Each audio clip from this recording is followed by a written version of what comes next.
বন্ধুরা, এই যে টসটসা পাকা পাকা ফল দেখতে পাচ্ছ, হ্যাঁ, সবই আমার শখের বাগান থেকে সংগ্রহ করেছি। চলো তোমাদের নিয়ে বাগানে যাই, আমার শখের বাগানটা তোমাদের সাথে ভিজিট করি। কি কি আছে আমার বাগানে, চলো বন্ধুরা, লেটস গো। এই তরতাজা ফলগুলো খাওয়ার থেকে দেখেই মন ভরে যায়, একেবারে ফ্রেশ, অর্গানিক। দেখো কি কি আছে বলো তো এখানে। তো চলো বাগানে চলে যাই। এই যে লেবু গাছ, যেটা আমার 12 মাসই গন্ধরাজ লেবু।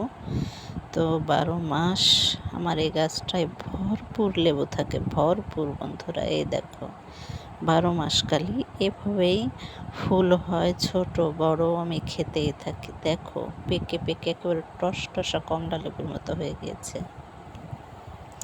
তো লেবু ছিঁড়বো আজ। চলো আর কি কি আছে দেখি আমরা।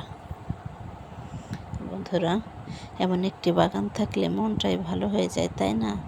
যখন ভালো লাগে না, আমি সোজা এখানে চলে আসি, গাছের সঙ্গে কথা বলি, ইচ্ছে মতো একটু ফল ছিঁড়ি, খুব ভালো লাগে আমার।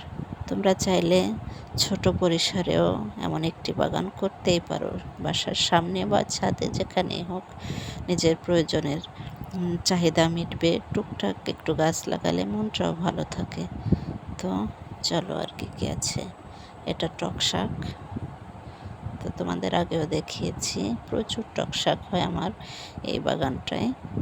তো বীজ আছে অনেক, তোমরা চাইলে নিতে পারো।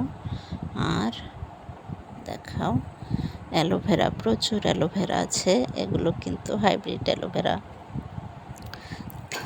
দেখো ছোট্ট একটা পেয়ারা গাছে এত বড় একটা পেয়ারা হয়েছে যে ভারী মাটির সাথেও মিশে গেছে। এই যে দেখো কত বড় একটা পেয়ারা, আরও বড় হতো কিন্তু পিঁপড়ে ধরেছে ওকে।